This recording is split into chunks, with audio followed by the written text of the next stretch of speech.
السلام علیکم جی دوستوں، آج کی اس ویڈیو میں ہم ماہ رمضان سے متعلق بات کریں گے۔ دوستوں، ماہ رمضان آدھے سے زیادہ گزر چکا ہے اور ہم میں سے اکثر رمضان کی برکات اور فضائل سے فائدہ اٹھا رہے ہیں، اور کچھ ایسے بھی ہیں جو اس کی برکات اور فضائل سے بے خبر اپنی ہی دنیا میں مست ہے، بالکل پہلے جیسی زندگی گزار رہے ہیں۔ ناظرین، ہمیں یہ احساس ہی نہیں ہے کہ ہم کتنے خوش نصیب ہیں کہ ہمیں ایک بار پھر وہ قیمتی مہینہ میسر آ گیا ہے کہ اگر ہم پورا سال بھی عبادت کرتے رہیں تو رمضان المبارک کے برکات و فیوز کو نہیں پہنچ سکتے۔ یہ ایک ایسا قیمتی مہینہ ہے کہ اس میں نوافل کا ثواب فرض کے برابر ہے اور فرض کا ثواب 70 فرضوں کے برابر ہے۔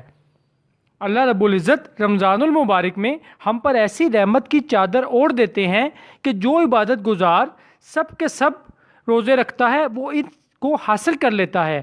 اور وہ اس کے سب گناہوں کو دھو کر رکھ دیتی ہے، چاہے وہ گناہ احد پہاڑ کے برابر بھی کیوں نہ ہو۔ اللہ رب العزت ہر عبادت کا ثواب فرشتوں کے ذریعے عطا فرماتے ہیں کہ نماز پڑھو تو یہ ملے گا، قرآن پڑھو تو ایک لفظ کے بدلے 10 نیکیاں ملیں گی، لیکن جب روزہ کی باری آتی ہے تو اللہ رب العزت فرماتے ہیں کہ روزہ میرے لیے ہے اور روزے کی جزا میں خود دوں گا۔ دوسری جگہ علماء ترجمہ فرماتے ہیں کہ روزہ کی جزا میں خود ہوں، یعنی جس نے روزہ رکھ لیا اس کو اللہ مل گیا، اور جس کو اللہ مل گیا اس کو تو سب کچھ مل گیا، اب اس کو کچھ اور ملنے کی حاجت نہیں ہے۔ الصوم یعنی روزہ کا مطلب ہے جلا دینا،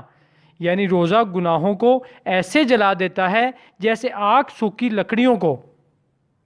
ہم وہ خوش نصیب انسان ہیں جن کو ایک دفعہ پھر زندگی میں رمضان المبارک نصیب ہوا ہے، ایسا مہینہ کہ جس میں عبادت کر کے ہم جنت کے حقدار بن سکتے ہیں، اور جنت میں داخلے کے لیے ایک دروازہ خاص طور پر ایسا رکھا گیا ہے جس سے صرف اور صرف روزے دار ہی داخل ہو سکیں گے۔ روزے داروں کو اس دن ایسا اعزاز اور ایسی فضیلت عطا کی جائے گی، اس دروازے کا نام ہوگا باب الریان۔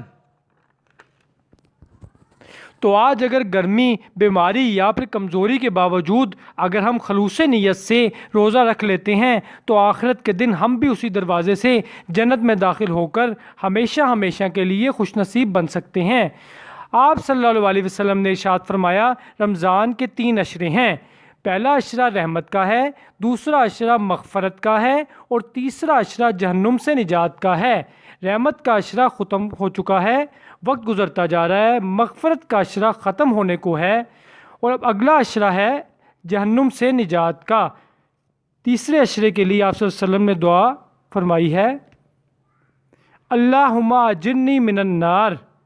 اس دعا کو تیسرے عشرے میں زیادہ سے زیادہ پڑھنا چاہیے۔ ناظرین، رمضان ہمیں کیا سکھاتا ہے؟ رمضان ہمیں صبر سکھاتا ہے۔ رمضان ہمیں غریب کا دکھ دکھاتا ہے کہ انواع و اقسام کے کھانے ہوتے ہوئے صرف 16-17 بھوکے پیاس سے رہنا ہمارے لیے کتنا مشکل ہے، جبکہ ہمیں یہ بھی پتہ ہے کہ یہ 16-17 گھنٹوں کے بعد اذان مغرب ہوتے ہی ہمیں سب من پسند چیزیں کھانے اور پینے کو مل جائیں گی، تو ان غریب اور مسکین لوگوں کا کیا بنتا ہوگا جن کو یہ پتہ ہی نہیں ہے کہ ان کا روزہ کب افطار ہوگا، ان کی فاقہ کشی کب ختم ہوگی۔ اسلام ہمیں ان کا درد دکھاتا ہے کہ شاید کسی کو سمجھ آ جائے۔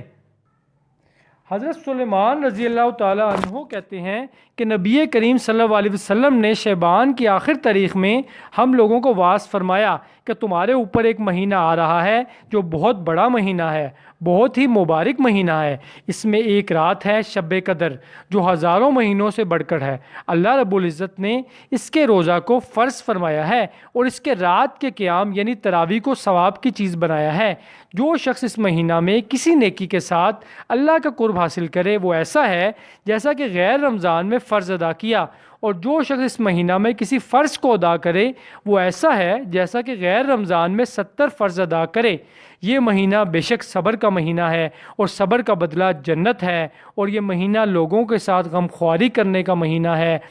اس مہینہ میں مومن کا رزق بڑھا دیا جاتا ہے۔ جو شخص کسی روزہ دار کا روزہ افطار کرائے اس کے لیے گناہوں کے معاف ہونے اور آگ سے خلاصی کا سبب ہوگا، اور روزہ دار کے ثواب کی مانند اس کو بھی ثواب ملے گا، مگر اس روزہ دار کے ثواب سے کچھ بھی کم نہیں کیا جائے گا۔ صحابہ کرام رضی اللہ تعالیٰ عنہم نے عرض کیا کہ یا رسول اللہ صلی اللہ علیہ وسلم، ہم میں سے ہر شخص تو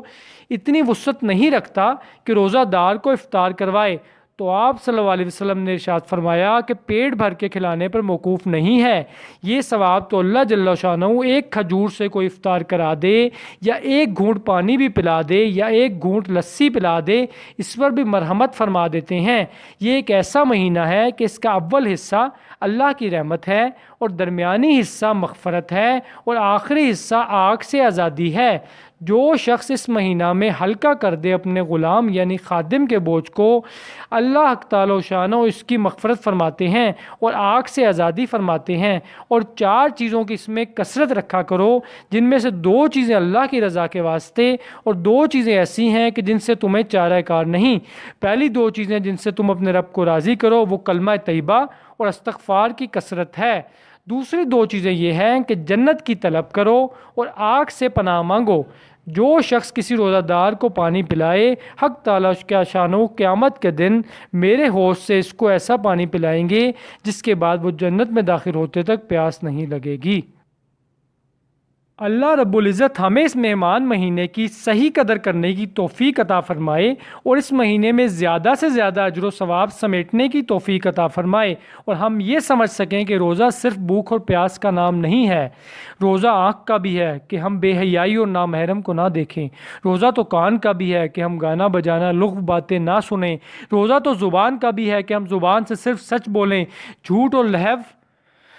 گوئی سے اپنی زبان کو محفوظ رکھیں، روزہ تو ہاتھوں کا بھی ہے کہ ان سے ناپ تول پورا دیں، جج اور قاضی سچ لکھیں، سچ کا ساتھ دیں، روزہ میں درگزر کریں، معاف کریں، دوسروں کا احساس کریں۔ جس نے روزہ میں تقوی اور پرہیزگاری کو نہیں اپنایا، اللہ کو اس کے بھوکا پیاسا رہنے سے کوئی مطلب نہیں ہے۔ اللہ ہمیں سمجھنے کی اور عمل کی توفیق عطا فرمائے۔ اگر آپ کو ہماری ویڈیو پسند آئی ہو تو ویڈیو کو لائک کر دیں اور چینل کو سبسکرائب کر دیں تاکہ ایسی مزید اسلامک ویڈیو آپ کو دیکھنے کو ملیں۔ Thank you.